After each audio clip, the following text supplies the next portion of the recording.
Hello everybody and welcome to my channel. As I anticipated in my short presentation of the 2023 season, this year I'm gonna publish also top of my videos, also the telemetry, and the aim is to explain how you should drive on a racetrack, which is totally different than how you drive on an open road.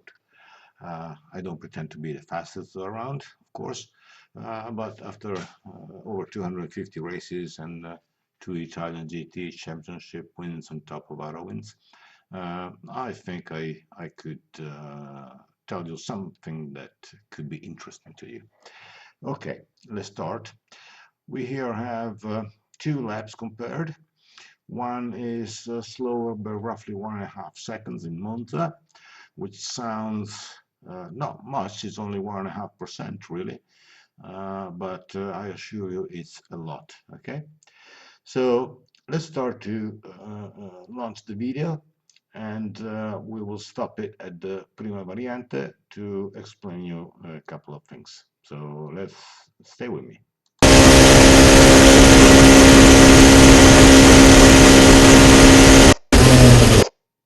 Okay, so here we are close to the prima variante, the first chicane. And what we can see immediately is that on the best lap, I have a brake pressure of roughly 29 bars. And on the slower laps, I'm at 14. Now, the most difficult part in racing driving is braking. Almost everybody is able to go as fast as the car can go on a straight line. But when it comes to turning, not everybody knows how to brake efficiently. Now, the brakes, uh, the aim of the brake is to decrease the speed of the car in the shortest time and space possible. If you brake really, really hard when you're at high speed, either if you have ABS or not, I don't, you're not going to lock your tires. If you brake with the same pressure at a lower speed, you're going to lock your tires, and besides damaging them, you're not going to stop correctly. So when you decide to start braking, you have to brake as hard as you can, okay, to decrease the velocity of your vehicle. Now we can see here that we are actually gonna go all the way up to roughly 35, 37 bars, which is not bad really. And in the slower lap, we see that we release the pedal, this is the accelerator pedal, a little bit early. Okay, so we're losing a little bit of speed too early. So the time that intercurs between releasing the accelerator and pressing on the brake should be as short as possible, so as quick as possible. Now, I have paddle shifts, so I could brake with the left foot, but actually I'm still braking on with the right. I have to get used to using my left, like when I was racing go-karts. So the another thing that is interesting to see is that here we're still uh, braking. Okay, we still have 6.5 bar. It's not much. It's not much, but as you can see from the picture, the steering wheel is already turning, and you also see here on this graph that we are steering while we're braking. We're not braking hard, but we want to keep the weight in front for as long as possible, but not too much weight so not to lose the rear end of the car. Okay, so if you enter the curve with a little bit of brake on the pedal, you're going to have a good grip in the front, and it's going to be easier to bring the car where you want it to be. Another thing is that you enter a slow or medium slow curve with the gear that you're going to need for exiting the curve. Okay, so that is quite important. Of course, in Lesmo, the set curvona, curva grande, and parabolica that doesn't apply. They're fast curves, so you're going to switch gear while you go through it. Okay, let's go on, and I'll take you to the second chicane called La Roggia. Let's go.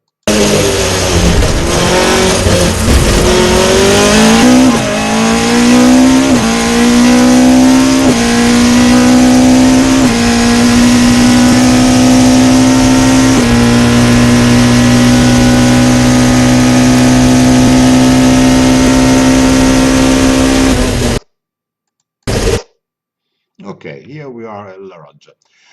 I should mention also a couple of things here on the Curva Grande with the slower on the slower lap. I had a little bit of hesitation, so I left my foot a bit.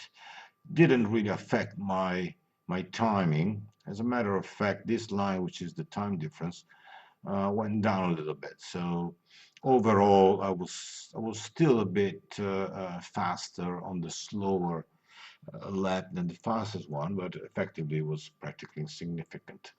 Again, at the second chicane, I started braking on the slower speed, on the slower lap over here, much earlier. So as you can see, this is that. And here I'm already braking, while on the fastest lap, my brake is at 0. So I'm not touching the brake. This is the 150 meters panel, which is down here. So I'm braking way too early for this kind of turn. And that will affect my time. As you see, after I get out of the second chicane, my time difference has increased considerably. I'm 40, roughly zero point 0.4 of a second slower here. And once we pass this point and we get here, I doubled up my my time, my time difference. Okay, so now we're going to approach Lesmo 1 and Lesmo 2. I'm not going to stop there. You can immediately see that it's always the same, let's call it mistake. So I release the accelerator too early and I brake too early. The intensity of the brake is fairly good, okay, but that makes me lose time.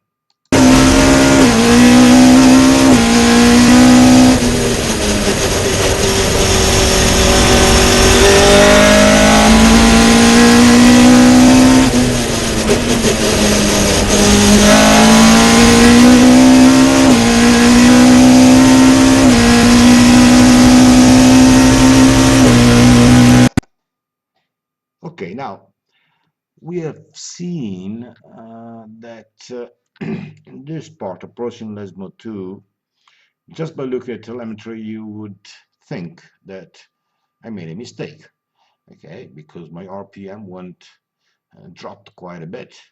My accelerator was hesitating here.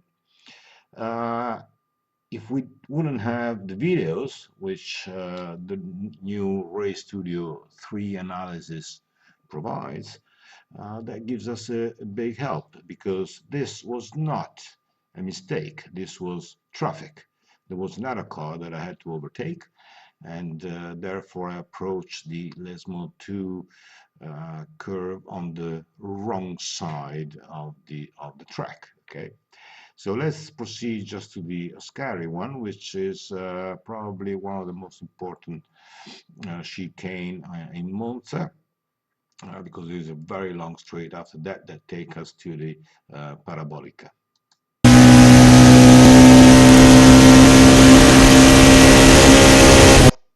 Again, same mistake we will see. Uh, I'm on the brake in both laps, but here I'm at a 200 sign and I'm starting to brake. I'm 13 bar. Here I'm pretty far away from the 200 sign, and I already have applying 26 bar of brake pressure. So my speed on the fastest lap, although I'm closer to the curve, is 235 kilometers an hour. On the slower, I'm already to 27. So this is where I'm losing quite a bit of time. And again, in both occasions, let's go a bit, there we go. Let's go here. I have 12 bar and 9 bar of pressure on my brake, but I'm definitely already turning to aim this corner. All right.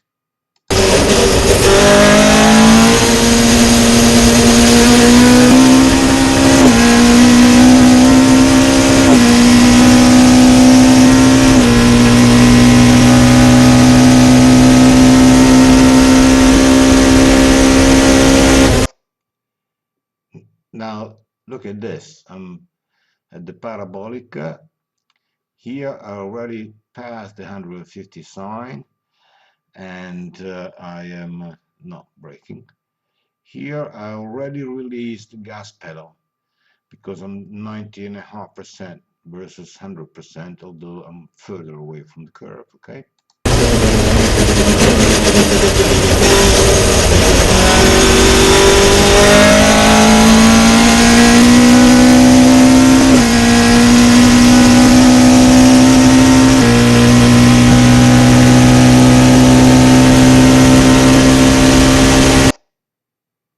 Okay, so this is the 1.5 second roughly. It's 168 for the actually it's not, because it should go all the way to the end, but I tell you it was 159 and change, 159.65, and here we are 201. So 2 seconds, it's a lot of road, okay? And although it's only again 1.5% over 2 minutes, it makes a very big difference. So just to don't make it too long, because I want to stay within, actually I'm already 12 minutes, that's too long. Remember, always brake very hard. Don't brake soft in the beginning and hard at the end, because then you're going to lock everything, you're going to lose your car. Do absolutely the opposite. Keep concentrated and always look far away. Once you have entered the curve, that curve is already gone. You don't have to look at it. You have to look at the next one. You want to look where you want to bring your car to at the exit of the curve. Okay. Once you enter it, you enter it. There's nothing else you can do. If you got it wrong, you got it wrong. But then you have to aim at the point of exit. Okay. So I hope you will have a good day. You enjoyed my video. Next one will be in Misano in a couple of weeks, and after that we'll go in Mugello and we'll see other telemetry and other examples of race driving.